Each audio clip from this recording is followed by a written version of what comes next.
Professor Jeremy Bailenson, in your new book, Experience on Demand, you write that consumer virtual reality is coming like a freight train. It may take 2 years, it may take 10, but mass adoption of affordable and powerful VR technology combined with vigorous investment in content is going to unleash a torrent of applications that will touch every aspect of our lives. How so? So I've been studying virtual reality since the late 1990s, and even as recent as the year 2013, there was maybe 1,000 high-end headsets across the United States, and today there are literally north of 10 million really high-quality virtual reality goggles out there, and people are using them, and lots of neat applications we can talk about. Well, you talk about it being the most psychologically powerful medium in history. Why do you call it that? Well, the title of the book is Experience on Demand, and what our research has shown is that if you're trying to understand virtual reality, you shouldn't think of it as a medium. You should think of it as an experience. The brain, because you're moving your body and it's updating your senses, you see things as you would in the real world had you walked, and when you turn your head, sounds get louder. You're using your body as a mechanism to interact with the world. We call this embodied cognition. Because you're using your body, the brain reacts, the sensory motor cortex, as if you're having a real experience. So the neat and wonderful and sometimes scary thing about VR is that the brain has not yet evolved to understand that when VR is done well, when you have this experience, it feels real. So, Dr. Bailenson, are we using it just for gaming today, and how do you see it being used in the future?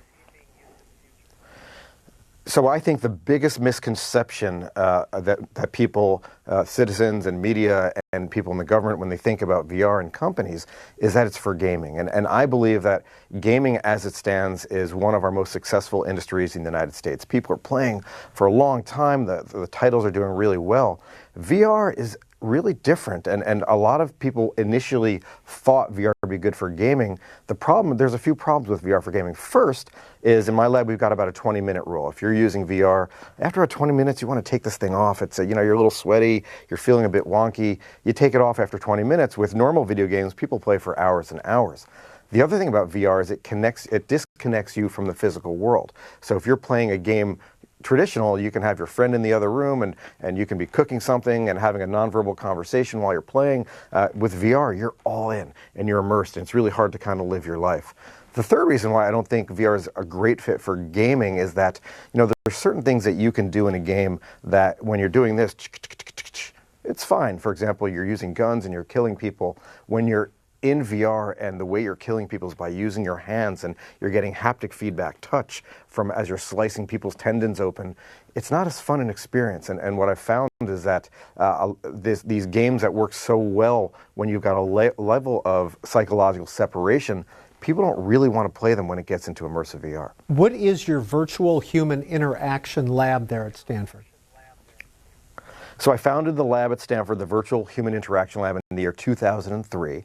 And what we do is we build VR and we test how it affects the brain, and we develop applications that leverage psychologically what VR is good for, the things that make VR as a medium very special. And so we build VR, we run experiments where we put people in VR and see what happens to their mind, to attitudes and behavior change, to learning and training and communication. And then we face outward. We actually build content and we build systems that people use.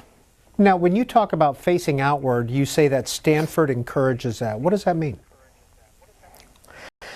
Stanford, it's in our zeitgeist here that we want to do amazing pure academic work. And I publish about 10 science journal articles per year.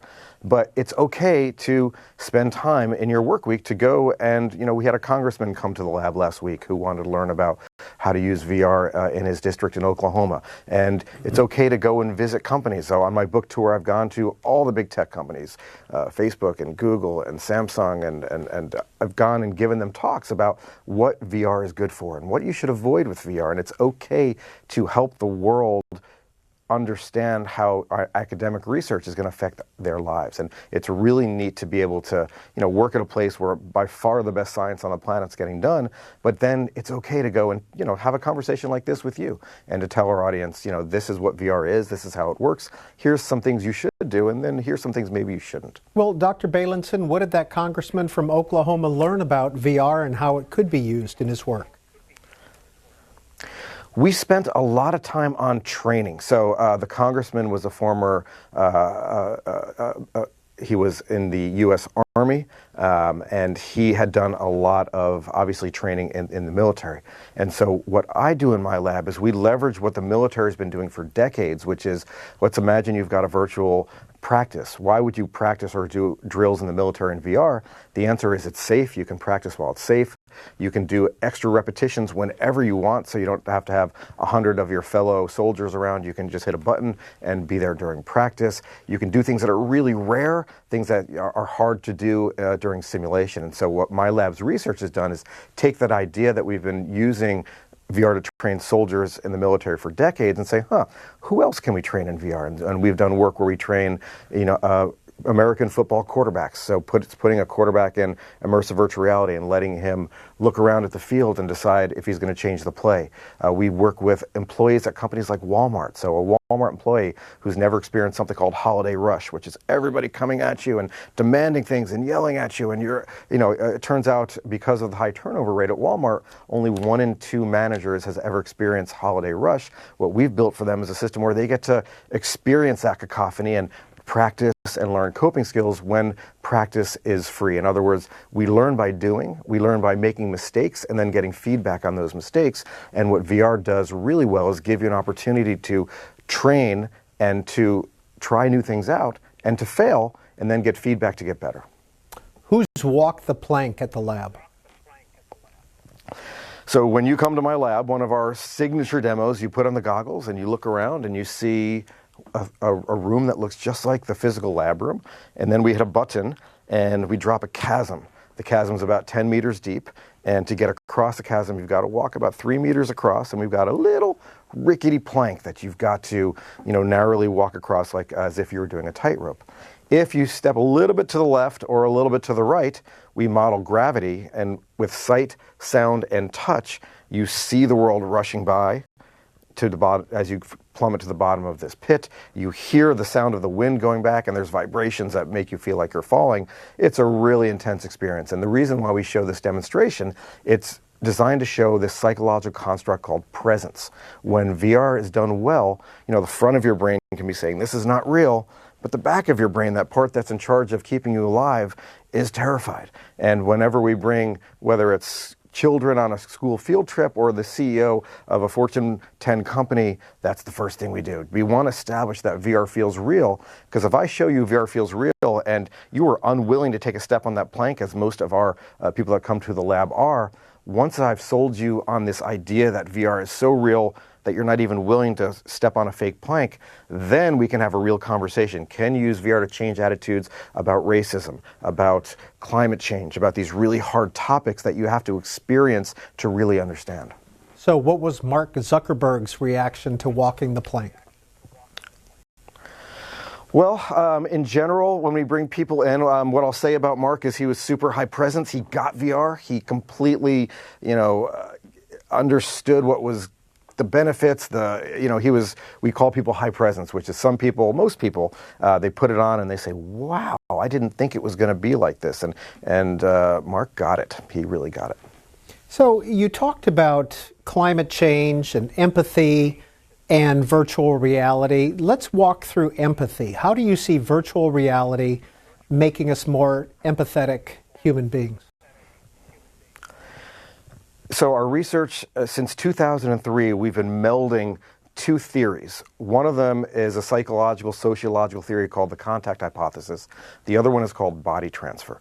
What contact hypothesis says, if you take people from different groups, say blacks and whites in the 60s, and you put them together so that they've got, physical contact and they're in the same room together, over time they're going to learn to get along. And that's a really drastic simplification of the theory. But in general, when there was segregation in schools, the sociologists said, let's try putting them together, and they developed theories and methods to understand how this process would lead to better relationships. The second theory is called body transfer, and the neuroscientists have shown that if you have somebody move physically, and in VR, they see their avatar, their representation of themselves, moving what's called synchronously at the same time that they're moving. Over time, it takes about four minutes for this to kick in. You really feel like this avatar is you. In other words, the part of the brain that gets activated when you think of yourself also expands to include this external representation. The avatar really feels like you. So in 2003, we started a line of research where people would go to the mirror in VR. They'd put on the goggles, and they'd see a mirror in virtual reality, and they'd see themselves. We would do this body transfer, and then we'd hit a button, and you would transform. I would see myself, say, as a woman of color, and I would, and then I would redo body transfer, and it really feels like it's you. The next step of the experiment, you would turn around 180 degrees, look behind you, and we would network a second person into VR. That person would then proceed to treat you really badly based on your race or your gender or your age or anything about you that we would want to run in our studies.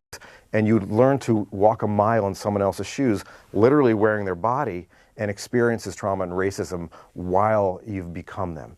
And, in chapter 3 of the book, it's called Walking a Mile in the Shoes of Another. What I do is I go through every single study we've ever done and other labs have done to understand the effects of this. And, the short answer is, in general, virtual reality tends to outperform control conditions. So with diversity training, the gold standard is role-playing, imagining you were someone else, acting it out, and then, role-playing what would happen if somebody did prejudice against you. What we've discovered in our studies over many, many experiments over 15 years, virtual reality tends to outperform role-playing. It tends to outperform watching a video or reading case studies. And more importantly, it doesn't just change attitudes, it changes behavior. It's really important when you do this research not to just rely on self-report. All of us say that we want to be better people. We want to be, kinder and more compassionate. It's really hard to change your daily behavior. So we always look at how behavior changes. For example, a study we just published, half of our experimental participants, they imagined, they role-played, they were visually impaired. The other half, wearing the goggles, we took away their ability to see well. We actually caused them to become impaired in virtual reality. They then had to do a very difficult sorting task. They had to grab objects that were very similarly colored and shaped and put them into different piles. It's really hard to do with normal sight when you are role-playing. It's impossible to do when we've caused you to become impaired in virtual reality. Then what we do is we give you the opportunity to help other people. The study's over, you've been paid. We just say, hey, would you like to volunteer and stay longer? And what we ask them to do is to surf the web, find websites that would be really hard to read if you were impaired, and then email the webmasters and ask them to change the font and the color. People who became impaired in VR, who had that experience, spends twice as much time helping others compared to those that simply role-played. And that's an example of the type of studies we run. Now, it's critical to not blindly say that virtual reality is always going to cause empathy. And it's really important to say it doesn't always work. So people ask me, does VR cause empathy? And I say you would never ask that question about the medium of video. It really depends on what you do with it. And what we've been doing over 15 years is really honing the way we produce content to, really leverage the parts of these simulations that cause you to change behaviors and attitudes. But it's not a magic machine. It doesn't automatically cause empathy. It really depends on what you do with it. And Dr. Bailenson, in your book, Experience on Demand, you consider virtual reality to be the latest in a string of audio-visual technology. Is that correct?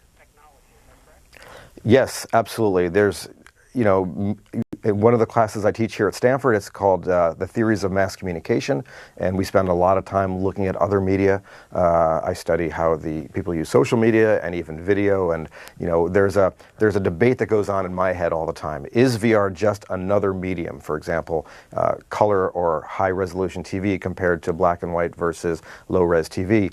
Or is it fundamentally different? And I don't want to overclaim. I don't want to say that this is fundamentally different than anything we've done before. I do think what's different about VR and what makes it very special compared to other media is you're using your body. In VR, when you want to approach an object, you literally walk towards it, and you're using the muscles that you use and engage in your daily life. And there's something about the activation of that sensory motor cortex that it's a little different than, when you're watching something passively. Now, you referenced pushing a button and making things change. This is really complex code at a point, isn't it? It's getting less and less complex every single day. So I've been doing VR for 20 years, and it used to be that I would have to teach my computer science students an extra 2-week-long boot camp. We did it every September for the last 10 years in order to get them to understand all the nuances behind building 3D models and coding. We used to do our coding in Python. There's now these commercial languages, Unity, Unreal, Vizard by WorldViz, and these packages, my students now come in and they know it. It's what's mind-blowing for me is I've gone from doing this very niche thing where you have to basically train everyone how to do it to they come in now knowing more than we do. It's an unbelievable seismic shift in the workforce where people they're actually they come into my lab knowing how to program VR. It's really neat to see. Now, you mentioned working with some members of Congress. You also work with the FCC and some government departments. What kind of work do you do with them? So with the current administration, I have yet to have any contact with the current administration. The former administration, we were lucky enough to spend a lot of time with Tom Wheeler, the former chair of the FCC, and Tom is a really forward-thinking guy. Mr. Wheeler is. He has come to the lab a number of times and tried out all of our demos and really think a lot with him about things like bandwidth, how is 5G going to change the nature of what VR is, privacy, what does it mean to have privacy in VR, what are in VR we track your body movements, and how is that going to affect this whole privacy debate where, in addition to knowing what you're typing, they know where you looked and your body posture and your facial expression as you were engaging with someone else. So we talked about privacy, talked a bit about this really intense debate, and I don't know the answer to it, but it's important to talk about it, which is what is not okay to do in VR. And we can talk about a 2011 U.S. Supreme Court case in which there was the majority ruled in a case about video game violence of the U.S. Supreme Court that the right to free speech in video games trumps the ability to regulate by having warning labels for kids to buy these violent video games. And the majority said, look, video games are free speech, and we should not regulate that at all. And I'm a huge fan of free speech, and I agree with that decision. I'm not a fan of regulation. However, Justice Alito wrote a concurring opinion, this is back in 2011, and he said, freedom is critical, and we should keep free speech. However, there's this thing called virtual reality, and this was 7 years ago, and it's getting more popular. And when these games become immersive, and it's not just hitting buttons, but you're using your body and you're feeling, the haptic feedback, the touch feedback of blood splashing on your face, and you're actually learning the skills of doing combat. You're not just hitting a button to aim a gun, you're actually holding a gun. Justice Alito wrote that I want to revisit this. The court needs to flag with precedent the fact that immersive VR games are a little bit different than traditional video games, and this needs to be revisited. Do you agree with him? Again, I really want to flag, I'm not a fan of regulating free speech, and that's really critical to get clear. When friends and family ask me, what should we do in VR? So the technology companies, they ask me, what should our age limit be? We've just written a nice free report online about VR and kids with Common Sense Media that anyone can download about what we know about children and VR. When friends and family ask me, what's not okay to do in VR? What my answer to them tends to be, VR is built for things you can't do in the real world. That's why we have it. It's amazing for things that are so expensive and rare you could never do them, things that are impossible to do in the real world, becoming a different person, flying to Mars, all these, that's what VR is made for. What I worry about in VR are experiences in VR that you wouldn't do in the real world. In other words, if there was some experience that you did in the real world, which was you did it and you went home that night and you couldn't look yourself in the mirror and you couldn't hug your spouse and you were embarrassed just to be in the same room as your kids. You did this thing that was just so horrible in the real world. these are the things that I think people should avoid in VR. In other words, if there is a behavior that you are not going to be proud of yourself for doing because the residual brain, the brain treats this activity in a similar manner to if it were real, these things stay with us. There's residual effects of these experiences. And my advice to people, and I don't tell them what those experiences are, we all need to decide this for ourselves, but my advice to people is if there's something that you'd feel really bad about yourself for doing, let's not do that in VR. Let's save that for a traditional 2D interface or, reading a book or a movie. But if you're going to be doing it with your body, let's keep things that are not going to keep us awake at night. You also, in Experience on Demand, talk about the effects that VR could have on PTSD. So the chapter 5 of the book is called Time Machines for Trauma, and I interview two heroes here, a woman named Joanne DeFede and a man named Skip Rizzo. Both of them have made amazing careers out of using VR to help people combat post-traumatic stress disorder. And the idea here is that, Joanne DeFede's work is with first responders to 9/11. And so when the towers went down, literally one of the first things she thought of is, how am I going to help these people get better, the people that have got this PTSD from it. And she immediately started building a VR simulation of the towers and the planes hitting and all of that horror and trauma. The reason is when you're treating someone who's got PTSD, the typical way of doing it is using something called cognitive exposure therapy.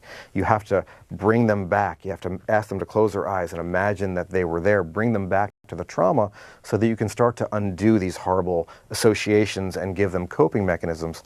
The problem is people don't want to go back. If you've had a really traumatic event, it hurts to go back. You don't want to do it. And so it's very difficult to get people there. What VR does is it takes all of that imagination and work to get back there, and it eliminates that because you're just there. You hit a button and boom, you are at the towers. Or with Skip Rizzo's work, you're back in Iraq and you're in that Jeep and you're hearing those noises, and Rizzo does smell and you're smelling the burning, fuel and the bombs are going off and shaking the floor. It's a really intense experience, and it's designed to bring you back so that we can help you get better. And both of those amazing scientists, many studies, clinical studies, random control trials, this works. It helps soldiers get better. It helps first responders get better. It's a tool that should be used more. Have you experimented yet with 5G in VR? So we've done a little bit of work with 5G. So one of my life dreams for VR is I don't want to replace face-to-face communication. I want you to go to that party. I want you to go outside to nature. I want you to be with your family and friends. However, there is a subclass of work. There's a subclass of travel that is unnecessary, and we consider it work. I want to go back. When you watch a movie from the 1970s and you're watching this movie, you see a doctor, there's a pregnant woman in the doctor's office and they're both smoking cigarettes. And you say, what? Can you believe that doctors used to smoke cigarettes around their patients? And we laugh at that.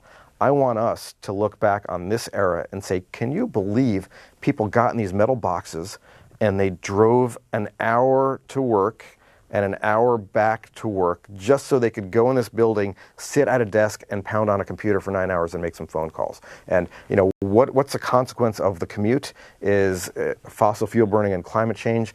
Last year we had 40,000 people die in car accidents. Going back to 9/11, the worst public event of my life. Roughly 10 times as many people were killed by cars than terrorists that year. Cars, they destroy lives. If I could perfect what I call the virtual handshake, and that's a metaphor for the intimacy, the nonverbal amazingness of being in the same room with someone where you get sidelong glances and subtle posture changes and you really feel like you're there. We don't get that right now with video conferencing.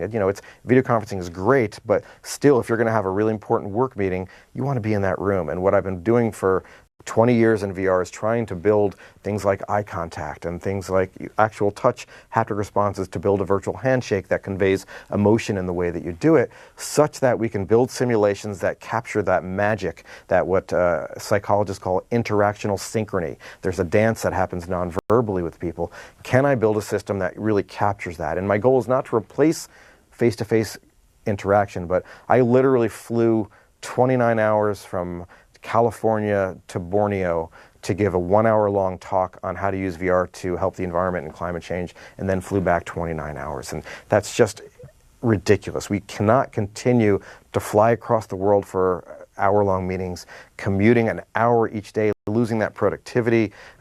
For certain things we need to be there, but there's a lot where we don't. And so it's my dream that with things like 5G, and a lot of the tech companies here in the Valley are starting to see how that changes the amount of queues you can send over the network in order to build this, nice, really wholesome, like it feels holistic, it feels like you're actually having this conversation. I think 5G will help. Well, Dr. Bailenson, your background is not engineering or physical science. How'd you get interested in this?